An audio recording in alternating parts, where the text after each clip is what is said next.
Hello world and welcome back to my channel. If you're new, welcome. I'm nikkirenae and today I'm continuing a video series that I've been doing for a while now that I personally really love, which is my seasonal reading vlogs. If you're new, if you haven't seen these before, if you don't know what they are, basically every season I pick out 3 books to read that are either based in that season or just kind of give off the vibes from that season. So today is summer. I'm so excited. I struggled a little bit with picking out the books to read. I actually have a note on my phone that helps me with what could go where, but I was picking between a few books for my last book to do, and naturally, which I think I did this for spring as well, I asked Threads. So I've got the 3 books here. Let's go over them and then I will figure out what to read first. I'm very excited. I tend to do standalones for these videos, except for one specific exception, which if you know, you know. First, I have Daisy Jones and the Six by Taylor Jenkins Reid. This was one of the books I was deciding between for the last book, and it won the poll, so yay! Which actually gives this video a little bit of a theme, which you'll understand in a second. Naturally, I don't really know what this is about. I know it vaguely is about a band, and I know that there is a TV series adaptation, which I'm very excited for because I'm interested in it and I have not read it, or I haven't seen it because I haven't read it. Daisy is a girl coming of age in LA in the late 60s, sneaking into clubs on the Sunset Strip, sleeping with rock stars, and dreaming of singing at the Whiskey A Go-Go. Her voice is getting noticed, and she has the kind of heedless beauty that makes people do crazy things. Also getting noticed is The Six, a band led by the brooding Billy Dunn. On the eve of their first tour, his girlfriend, Camilla, finds out she's pregnant, and with the pressure of impending fatherhood and fame, Billy goes a little wild on the road. Daisy and Billy cross paths when a producer realizes that the key to supercharged success is to put the two together. What happens next will become the stuff of legend. Ooh, this is a little bit more complex than I knew, so that is definitely interesting. Next, we have the book that goes along with Daisy Jones and the Six to make this have a little bit of a theme for this episode, which is We Were Liars by E. Lockhart. The theme here is that this also has a TV series adaptation. If anyone asks you how it ends, just lie. We are Sinclairs. We live, at least in the summertime, on a private island off the coast of Massachusetts. Perhaps that is all you need to know, except that some of us are liars. Wow, that gives you absolutely nothing. I know that there is a little bit of a mystery going on because I've seen the trailer for the show, so that's all I really know. I tried reading this a little while ago and I just sort of got bored. I'm hoping that doesn't happen this time. And hopefully this is not the first video where I have a DNF. And then last is the book of the series that is the reason this series is on my channel is even a thing, which is Mixed Signals by B.K. Borison, aka the 3rd book of the Love Light series. A small-town baker learns to raise her expectations for love with some help from a handsome local teacher in this sunny romantic comedy. Layla Dupree has given up on love. She's waded through all the fish in the sea, each one more disappointing than the last.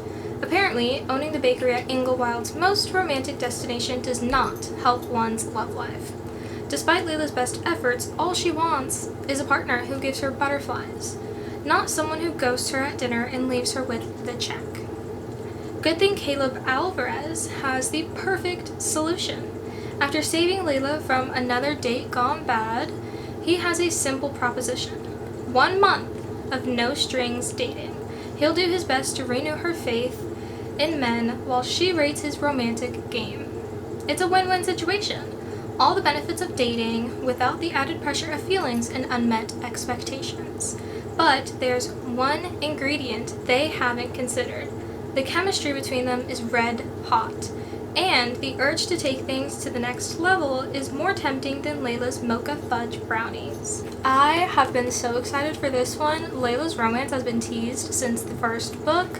I'm a little confused about who the love interest is because it's been a little while since I've read In the Weeds, so I'm like, who the heck is Caleb Alvarez? Because I thought Layla's romance was going to be with one of the cops in town, but this says teacher, so I'm confused. I don't know which book I'm planning on starting with, but I do know that I want to finish with this one, so we're going to put you aside, which means that these are my options for books 1 and 2, and I don't know which I'm going to do yet.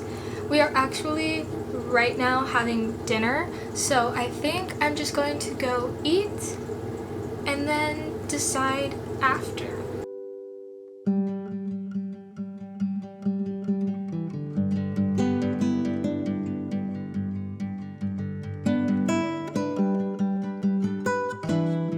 Hello! It is the next day and I am 64 pages into We Were Liars.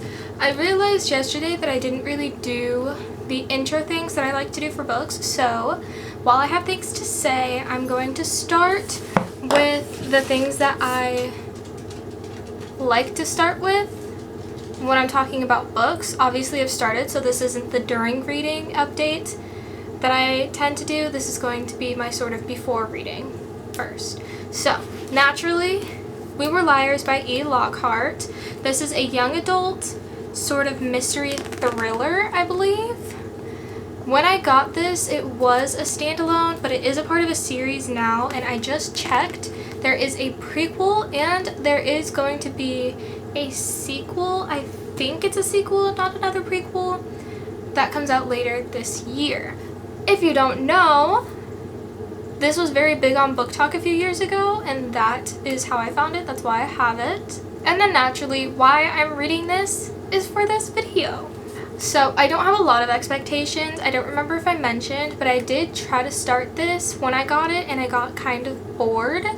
And in full transparency, I did try to watch the show like a week ago or something, and I also got bored, which I will touch on more later because I've started the book now. Obviously there's a lot of hype around this book, so I'm interested to see how I will feel about it moving forward, especially given my mood that I just mentioned. I don't know what I'm hoping for this. I'm hoping that it is, I guess, just not going to continue to be as boring and confusing as I found it thus far. And I don't really have any predictions outside of a lot of family drama and a lot of situations that are going on that I just know because I started.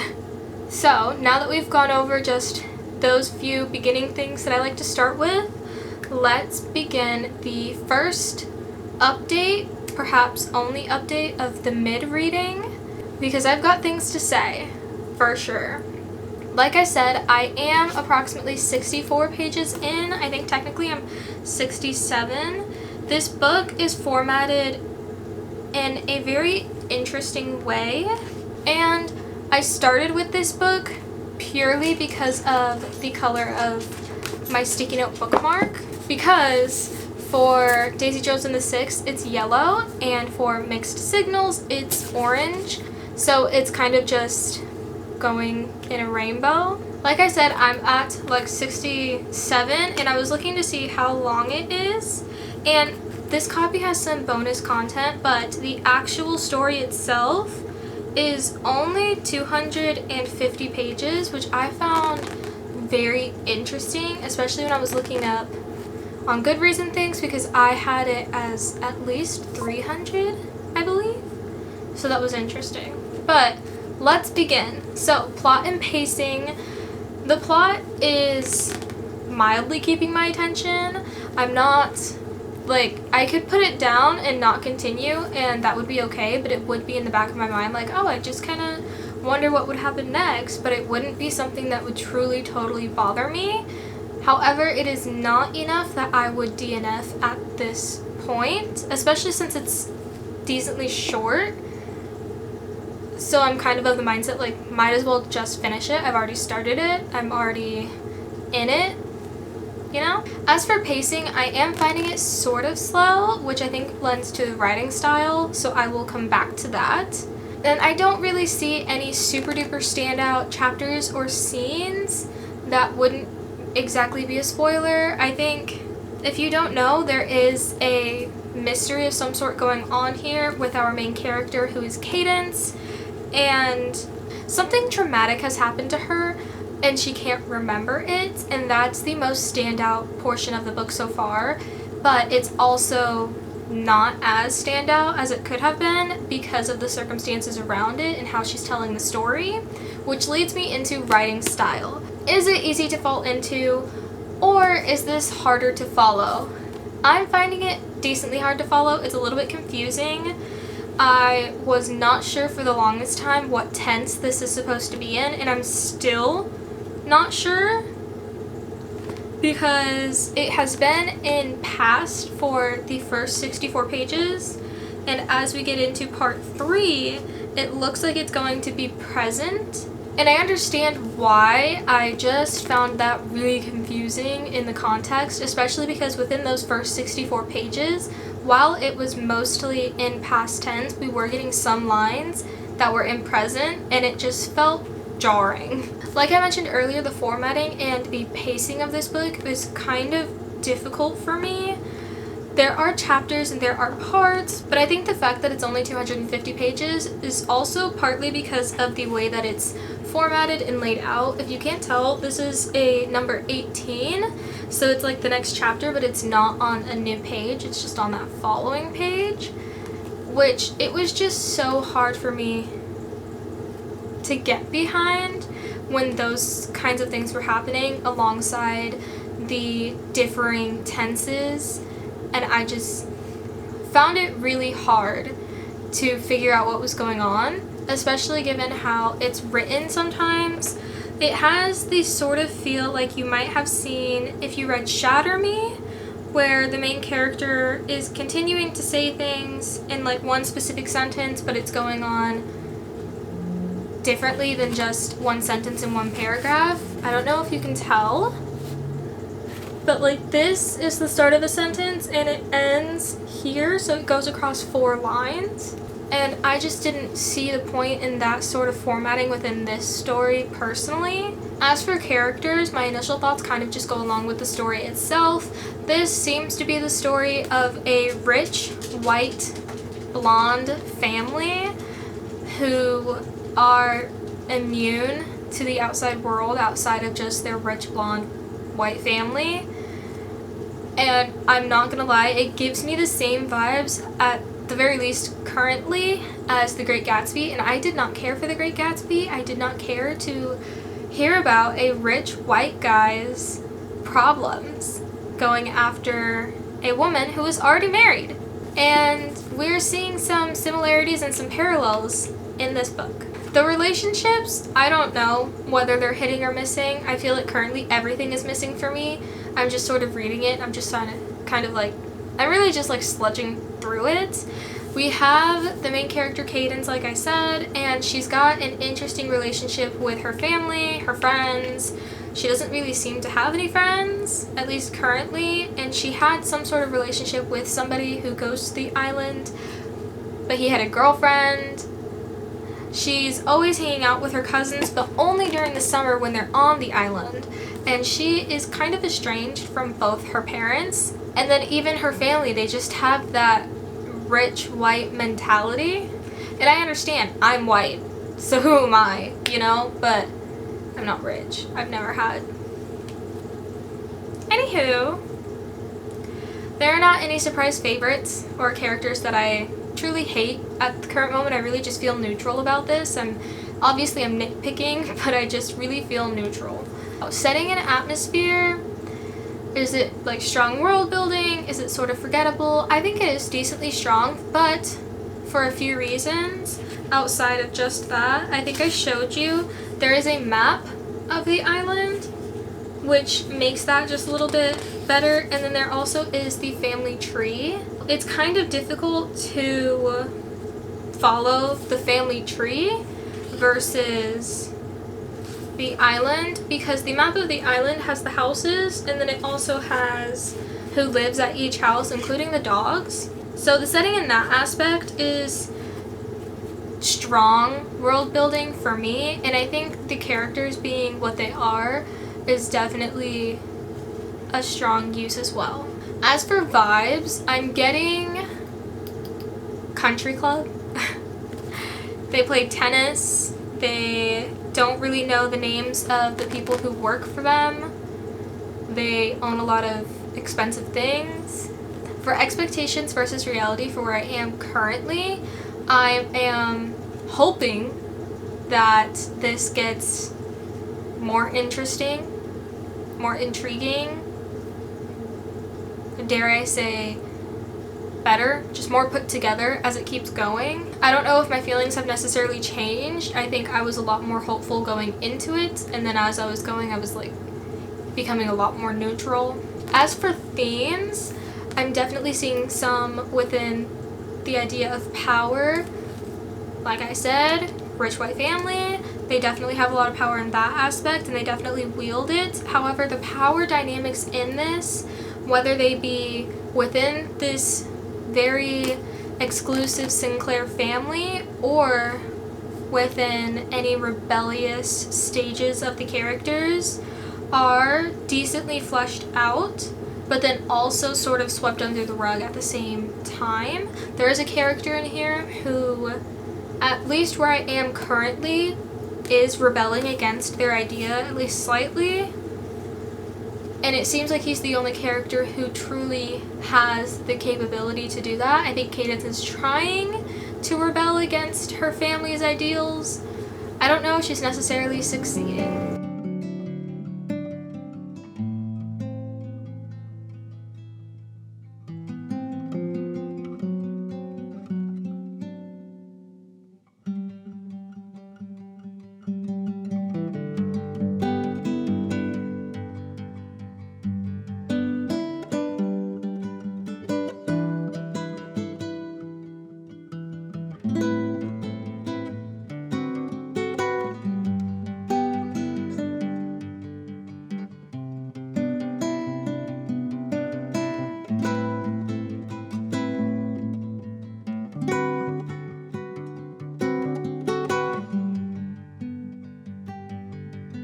Hello! So, let's get the elephant out of the bag. Please ignore my hair.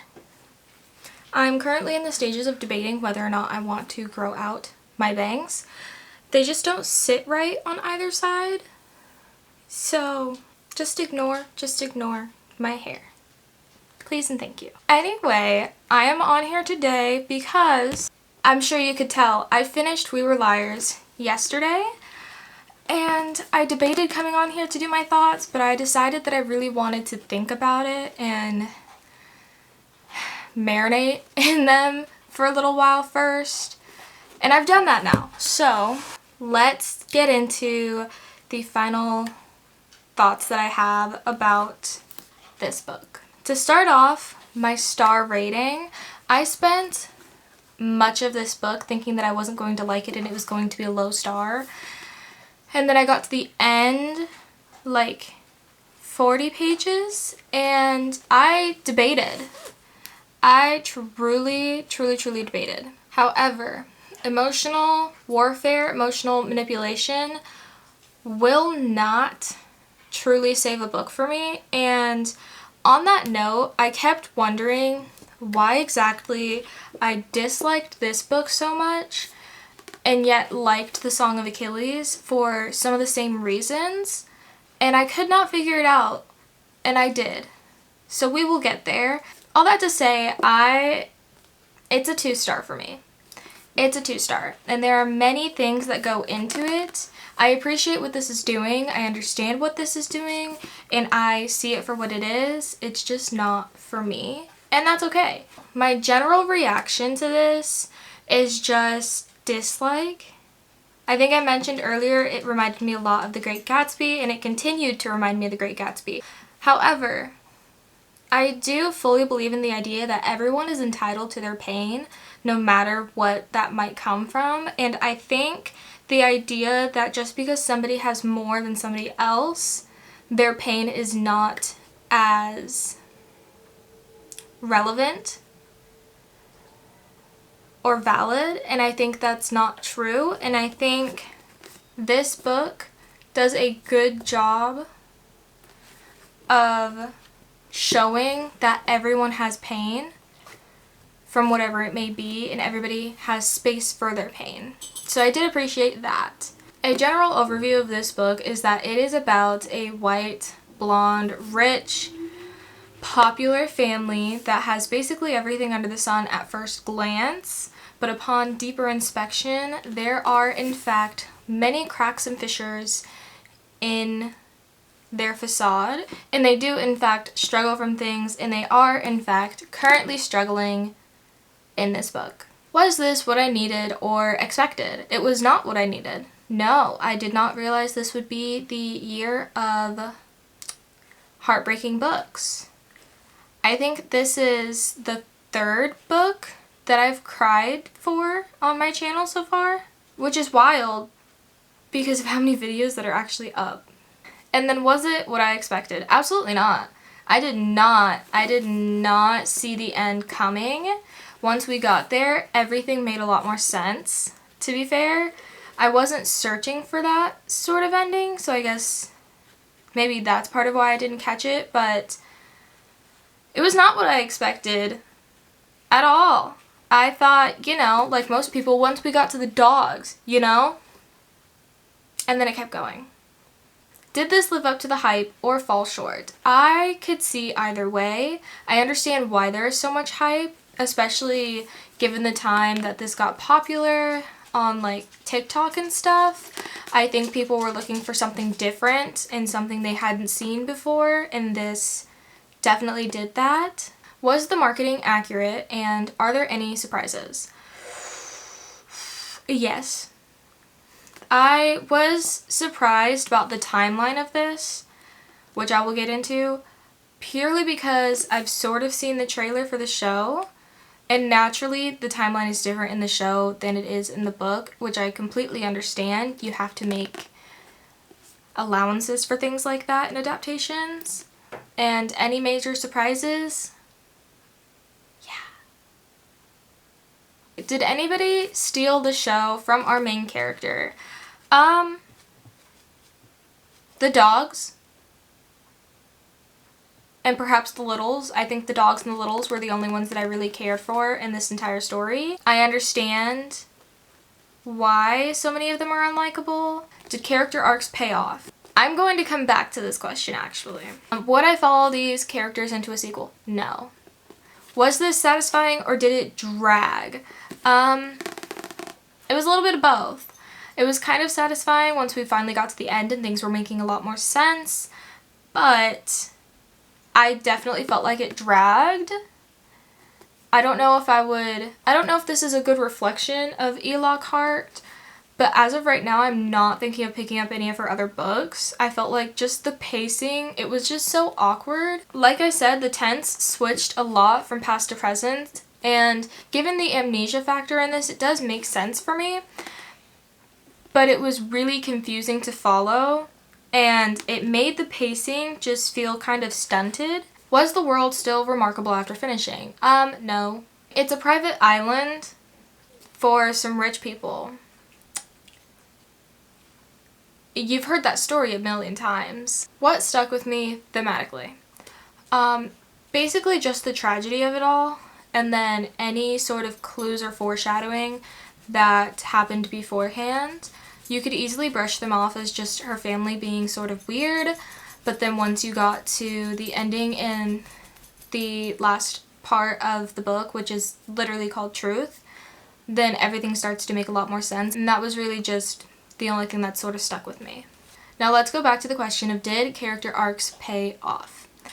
Like I said, I struggled really hard to figure out why I disliked this and liked the Song of Achilles, and I wanted to know. I wanted to be able to answer that question in a gratifying way.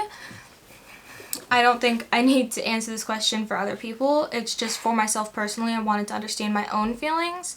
And at first, it was like, oh, well, it was a very slow lead up until the dramatic ending. And then I was like, no, that's in the Song of Achilles too. We get their entire lives. And then I was like, oh, it's because the timeline skips so much and it's very vague and it didn't feel like it needed to be. And then I was like, well, no, they are at the war, like, what is it, the Trojan War in the Song of Achilles, and they skip many years. And then I thought about this kind of question where it's, did character arcs pay off? Did the story come to a resolution? And I feel like it did not. I feel like in the Song of Achilles we got a full story arc, character arcs paid off, and we got a resolution at the end. However, I think in comparison, We Were Liars, we get a resolution, we get insight into things at the end, we get the truth, things are revealed. I don't think there is truly any kind of resolution. We get revolutions. I feel like I'm mixing them up as I'm talking. And editing Nikki will fix it. But I hope that makes sense. I just feel like it's not the end of the story. Where it ended, I really feel like that should not have been the end of the story, because there was really no resolution. Nothing was really fixed. In fact, it felt things were probably made worse, honestly. So I think that's my main gripe, is that it was just 250 pages that didn't need to be even that long, and then we really didn't even get a true end to the story. At the current moment, I know I mentioned that I sort of started the show and I didn't finish it, and I'm unsure whether or not I'll go back because I kind of thought it was boring. I feel like now that I know what happens, it won't seem as boring. However, at the current moment, I'm unsure if I'm really going to go into the show at all. But let's switch gears and talk about Daisy Jones and the Six, because this is the next book I will be reading. This is Daisy Jones and the Six by Taylor Jenkins Reid. It is a historical sort of journalism fiction situation. I believe it is a standalone, and it was very big on Book Talk for a while. I believe the two that get the most attention from Taylor Jenkins Reid is Daisy Jones and the Six and The Seven Husbands of Evelyn Hugo. I'm reading this one purely because it was voted in. This was the one that was voted in on Threads. So I'm excited to see if it will pay off. Hopefully it will. My expectations are hopefully that I will like this better than We Were Liars. I'm hoping that this video will turn into an upward trajectory, and we will start out with the lowest book and end with the highest book. However, if this ends up being the highest book, I will also not be mad about it. I don't know what I'm necessarily hoping for in this. I hope it sort of has maybe the feel of the sort of movie based off of Queen. Just the overall feel of them together, working together, being a band, just a lot of found family, camaraderie, feel-good vibes. I need some good vibes right now. As for predictions, I don't even know. I think the only thing I might be hoping for is that Daisy and Billy end up in some sort of relationship, or maybe more than that, that Billy is a good father to his child that is by his girlfriend Camilla, and also that the baby is actually Billy's.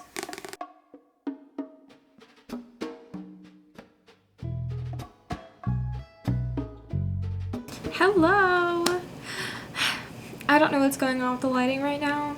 I think it's because it's like 7 o'clock, so the sun will in fact be going down soon. And I have west-facing windows. This is the seasonal reading vlog, and I wanted to come on here specifically, especially today, because it is September 1st, which for me feels a little bit like a failure, because I really thought I would be able to read these books and get the video out before the end of August. And I'm really the kind of person who sees August as the last month of summer. But it just didn't work like that. My semester started and I'm very busy. So, I'm here to talk about Daisy Jones and the Six, because while I did not finish this video and get it out before the end of August, I did finish 2 of the books. And that feels good enough. I mean, I still finished it, which was a whole task. Let me tell you, I don't remember when the last time was I spoke to you. I think I hadn't started the book yet, and I don't think I got a lot of clips of me actually reading it. But I made it like 70 pages in, and I just could not care less. Could not care less. I was very bored. I did not want to finish it. I was over it. And then I realized what the day was, and I didn't want to DNF it. I did not know, and I wonder if you can tell from my opening remarks, but I did not know that this was going to be transcribed. I don't know if you can tell. Let me find a page that has like a lot of people talking. I don't know if you can super tell, but like this is Daisy, and then we have Simone, and then Daisy, and then Simone, and then Daisy, and then Simone. I mean, it's a novel, but it's not a typical work of fiction. You know? I really like that it was something out of my comfort zone. All that to say, I really wanted to give this a chance because it was so different, and I felt like I would sort of like it, but then I was reading it and I couldn't care less. So I actually ended up starting over 2 days ago. Today is September 1st, so August 30th I started over with the audiobook. And I found that it helped so much. Part of it was that I was bored, but part of it was also that I was getting so many people confused. It was really hard for me to keep them distinguished with this style of writing. Doing the audiobook helped because there were different actors and actresses, so it definitely helped to keep everybody distinguished and sorted. So let's talk about the most important part. What did I rate this? Well, for the majority of this book, I really thought it was going to be a 2. I didn't care. I didn't like Camila. I think I cared more about the relationship between Karen and Graham than whatever was going on between Camila, Billy, and Daisy. I was kind of irritated that we never really got 2 of them together. Obviously, we kind of knew that in the beginning, how it was going, but I don't know. I was just over the drama of it all, and the fact that Billy wanted so many things, and he didn't seem like he was gonna get them. And I didn't appreciate it, really. And I understand why. I understand why Camila specifically did what she did. But I felt like she was specifically holding him back, and I don't know. Maybe I'm just reading it wrong. Maybe I'm reading it pessimistic. Maybe I'm biased because I kind of really liked the idea of Billy and Daisy getting together. But I don't know. I did not super enjoy it. So for most of this book, I thought it was going to be a 2. I appreciate what it's doing. I like what it's doing. I like the attention it brings to things. I like the time period and the diverse characters and how they're not cookie cutter, they're not cardboard. They are very layered. There's a lot going on here. But I also just didn't really care. I wasn't really connected to anybody. I didn't care. I mean, there were some laugh out loud moments, for sure, but I did not care. And then we came to a part towards the end where the author, the transcriber, I should say, not Taylor Jenkins Reid, but the person who's doing all these interviews, interjected. If you know, you know, and I really liked that. I thought that was really, really cute. I thought that was really cute. What happened between the transcriber and Daisy, I appreciated that one. I didn't see it coming. And that alone bumped it from a 2 to a 3 for me. So I settled on a 3-star for Daisy Jones and the Six. Was this what I needed or expected? No. I didn't expect it to be this format, first of all. And it definitely wasn't what I needed.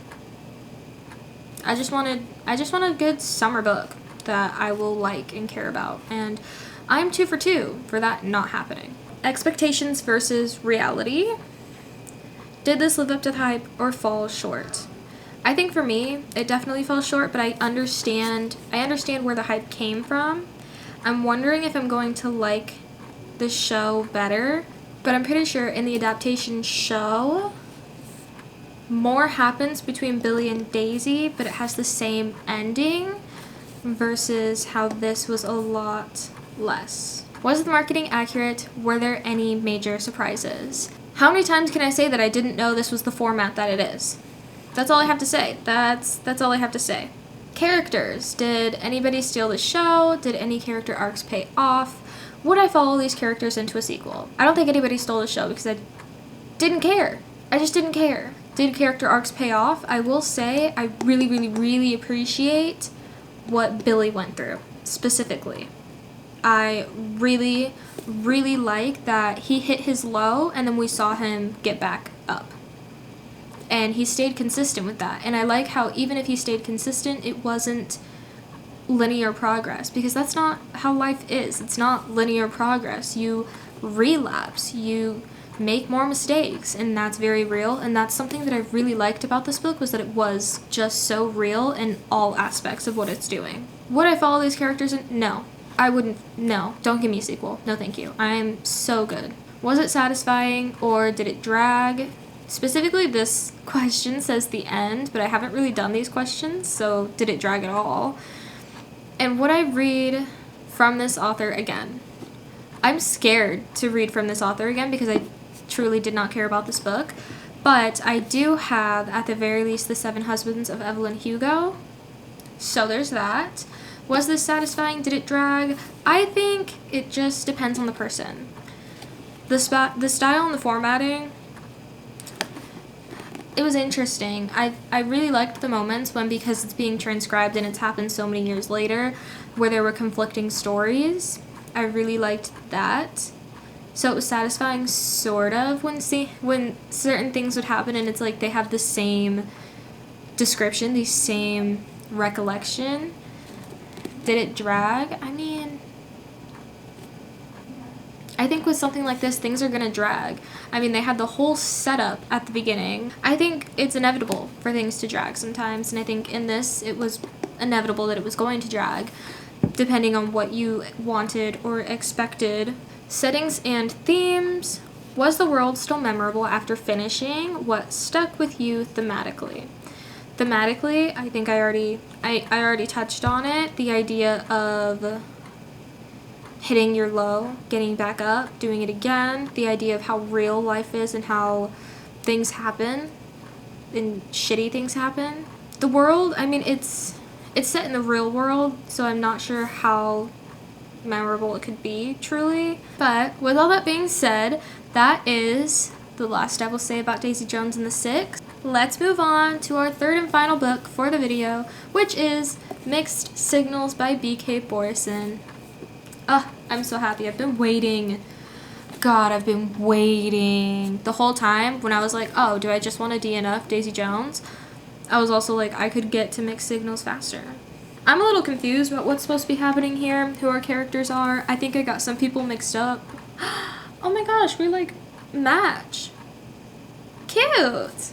This is Mixed Signals by B.K. Borison. It is a romance novel. It is the third book of the Lovelight Farms series.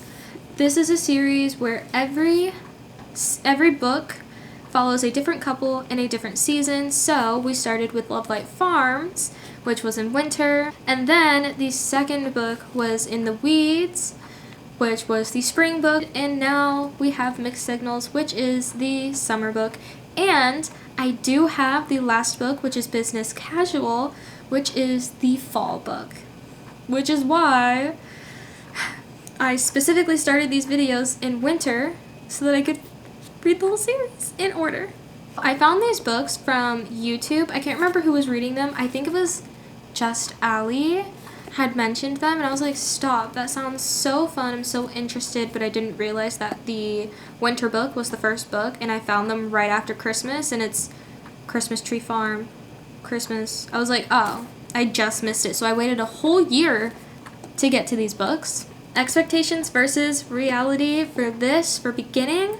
Expectations, I'm going to like it. I don't know what I'm exactly expecting or hoping for in terms of like tropes, vibes, things like that. Emotional payoff, however, I'm expecting this to be a good relationship and to have some interesting, maybe banter. Do I have any fun predictions like ships, plot twists, pain scale? I don't think this is going to be painful. In the Weeds had a little bit of pain, but not that much. I don't think this one's going to be painful at all. I am absolutely hoping, like I hoped with In the Weeds, that we see the previous couples and a lot of the other characters that we see.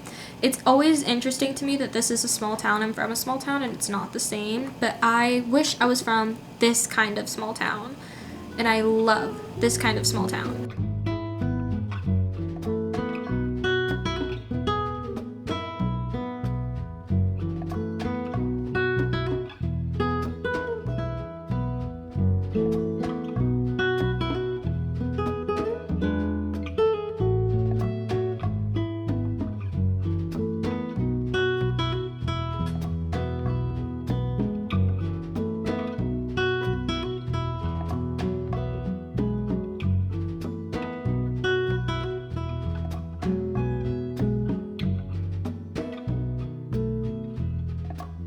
I thoroughly dislike what's going on with my hair right now, but that's not why we're here. I'm trying to grow out my bangs. Whether or not that's gonna happen, not the point. The point is that I am thoroughly enjoying this book. Oh my goodness.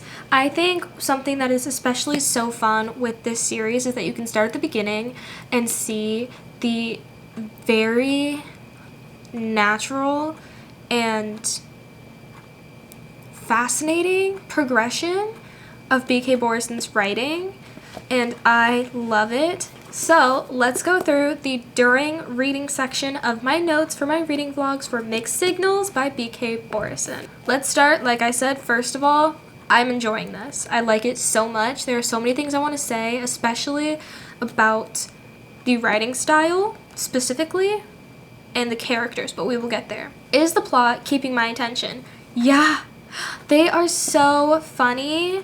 Things have just gotten very progressive in their relationship, I guess is a good way to say it.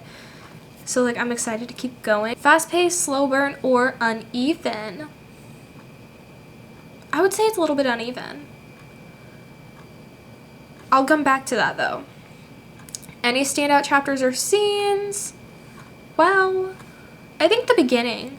Like I said earlier, I was confused about why Caleb was described as a local teacher when every other book he's been the deputy, and I was so confused. That was addressed, and it's so funny the way that it's dressed. So basically what's happening here is that Layla has been on all kinds of crappy dates, and at one of them she sees Caleb, and all of a sudden she's like, holy, he is good looking.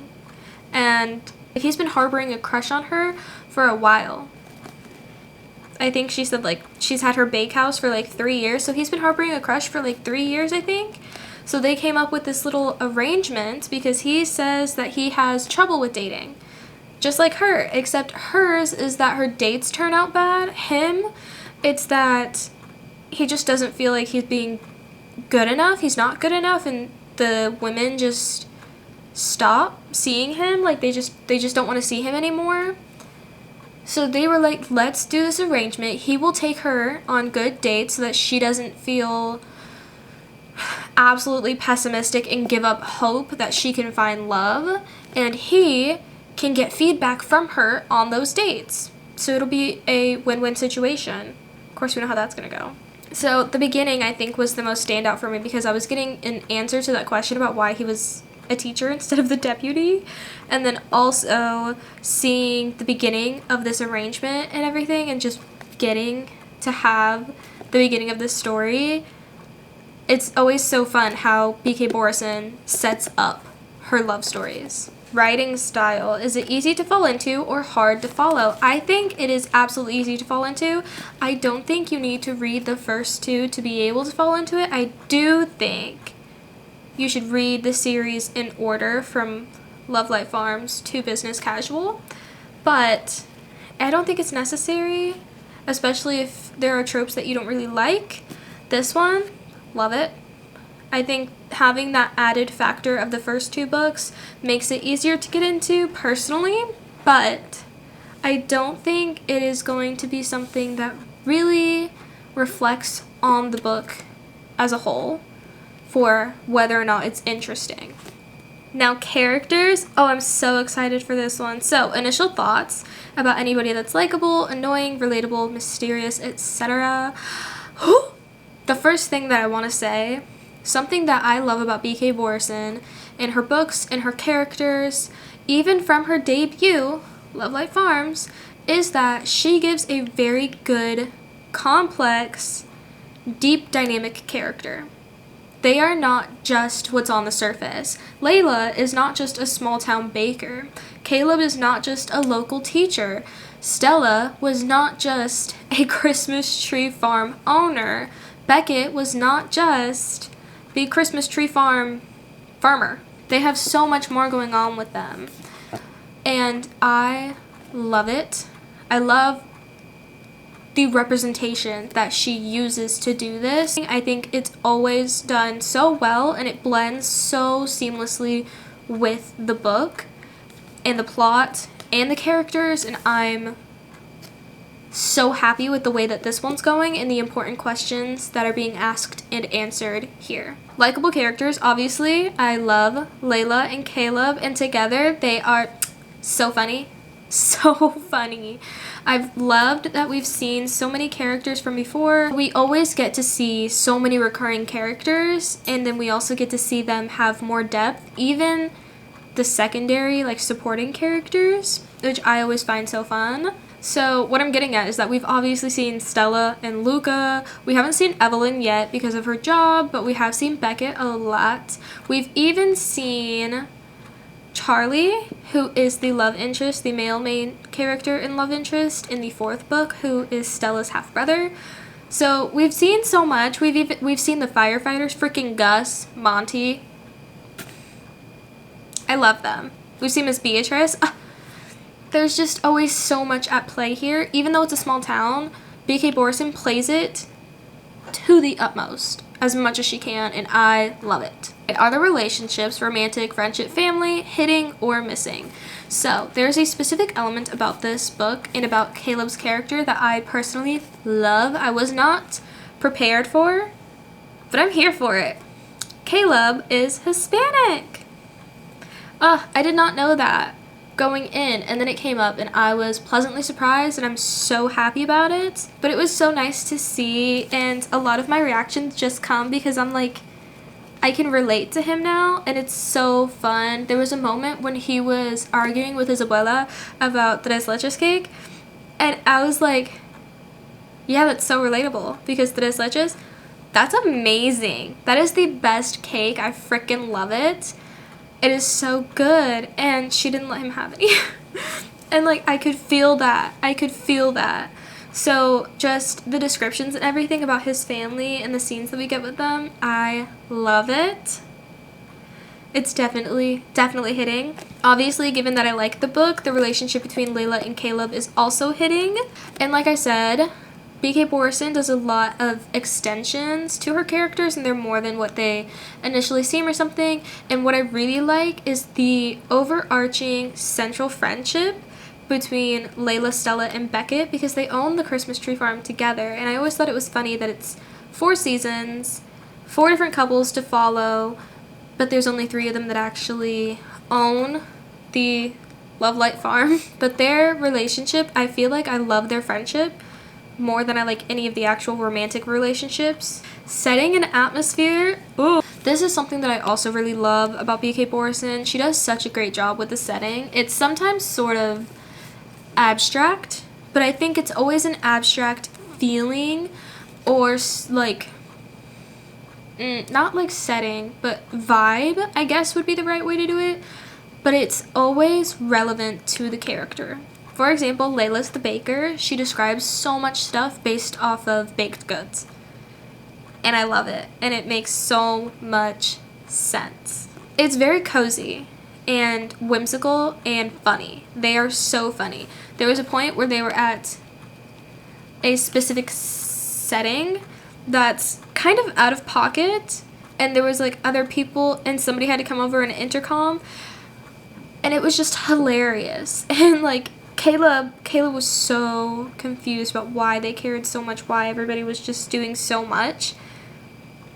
But it was so funny because everybody was so into it and so this isn't to do with setting, but I feel like the feelings of the characters also just enhance the setting around them. Also, I think the world building is always so good. Naturally, it has been built up because this is the third book, but what I also like is that given that it's the third book, there are still new places to go and new places to explore, and I think that's something that could be a hindrance to writing this series, and BK Borison did not let it be that. Even in the Weeds with Beckett and Evelyn, there were new places, even on the farm, to explore. And given that it's a different time of the year every time, it's not repetitive things going on around them either. There's always new events, and it just takes this small town trope to a new level. And then lastly, themes. What themes are emerging so far? Is the story doing anything deeper or surprising? I kind of touched on this already in the way that the characters do more all the time, and that BK Borison is always asking and sometimes answering these important questions. And so I think there is a central theme across these books, and probably going to be across the whole series, on the idea of being enough, earning or just getting what you deserve, being appreciated, and just things along those lines. And I love it because it's the same idea, but it's a different context every time, and it feels refreshing every time. And I think it's just done so well. I think actually it's done really well, even just around where I am. So, for example, at least in the context of mixed signals, Caleb thinks that he's too much for people, and Layla always worries that people will change their minds.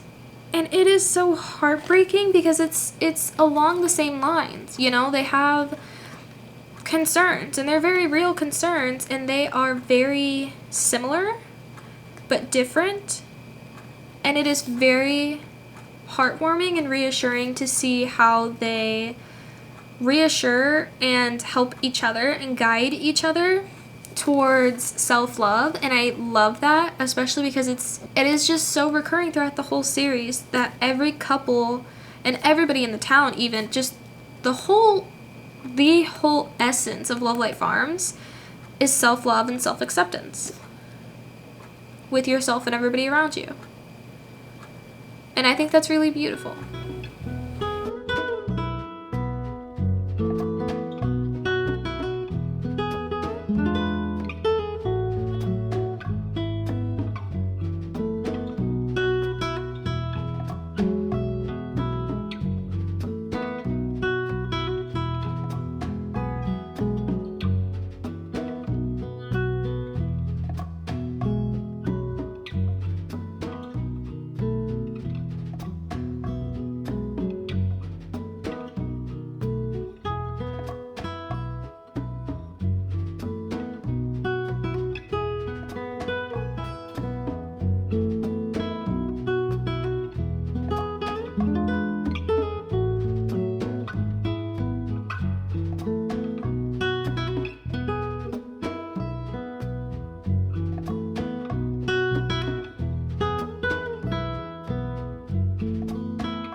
Hello!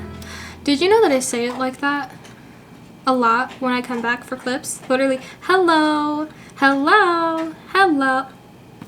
Anyway, ignore this. If you're new, you don't know the drill. Ignore this. Junie was yanking me on her leash yesterday. My wrist needs a break. I'm back because, as you just saw, I finished Mixed Signals. This is my 29th book of the year, which is really fun. My goal is 52. Whether or not I will read 23 books by December 31st. Today is September 12th. So, whether or not that will happen, let's talk about this book. I'm so excited. It was such a fun time. First things first, most important thing, what did I rate it? I debated. I was like, does it really deserve a 5-star? I have not given any of the books in the series a 5-star yet. I felt like Love Light Farms, the first book, I felt like it went a little bit too quickly. I thought it was sort of rushed. In the Weeds, I thought there were some things that were just... It felt like there was unnecessary inclusions. So there were just things that were like, it's not quite a 5-star for me. And then I finished this last night and I was thinking about it and I was like, is there anything in this one that has me feeling like I need to reserve my feelings, that has anything that feels like a drawback of the book for me? No. She's a 5-star. She's a 5-star. She is a 5-star.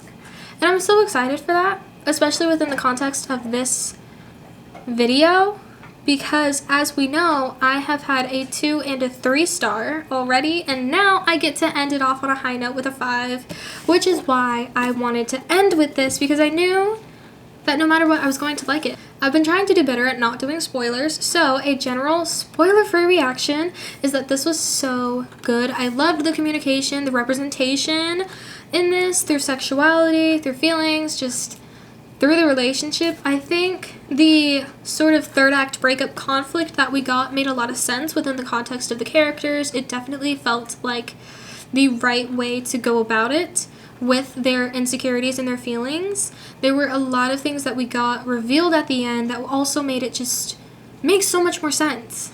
And it was just so good. Like, I feel like B.K. Borison books, no matter the reservations that I have, are so effortless. They're so effortless. Like, they're just so organic and they make sense and they're effortless. I loved Layla. We didn't really get to see a lot of her beforehand, but I really loved the things that we got in this one. And then also Caleb. Caleb is Hispanic, and I loved the representation of Hispanic culture and the Spanish language in this. It was so fun for me. Was this what I needed or expected? I think yes. I think yes to both, actually. It was what I needed because I've been on a low with those past 2 books, and I've been on a high decently well this year. I've had a lot of good reads this year. I think I've just been enjoying myself a lot. And as for it being what I expected, like I said, I ended with this book because I knew B.K. Borison would not let me down. And then major surprises? I don't think so. There was one that came in the epilogue, which is a spoiler. So skip ahead because I do want to say it. So, in the beginning of their sort of arrangement, not relationship but arrangement, Caleb was bringing Layla these really greasy breakfast bagel sandwiches all the time. Like, every day that he came to the bakery, which was Monday, Wednesday, Friday. And then we learned in the epilogue that he wasn't just buying them from somewhere or something. He was making them. He made them. Every day he made them for her. Is that not the cutest thing? I feel like there are probably some other things that were, I don't know, that you could probably see from my reactions that were like getting me. But I think a lot of it I was mostly just making a big reaction because I called it. I knew it. I was like, ah, I knew it. So, who stole the show? Well, I think maybe Caleb's abuela. Also, Stella, Beckett, Evie, Luca.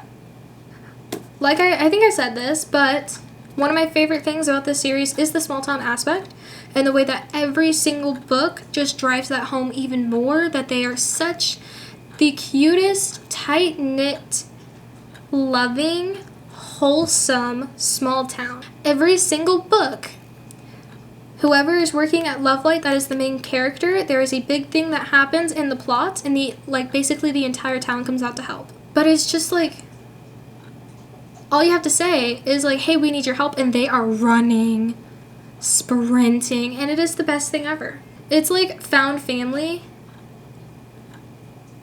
on crack. And found family is my favorite.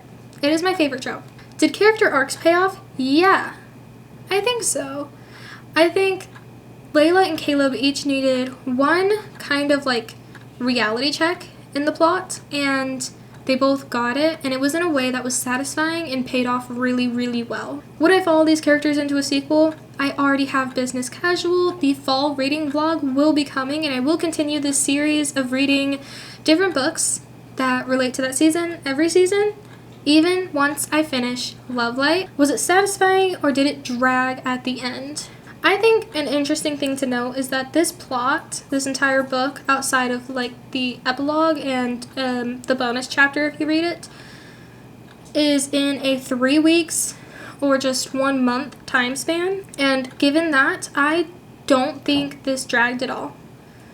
I think I thought that In the Weeds dragged and Lovelight Farms was just running.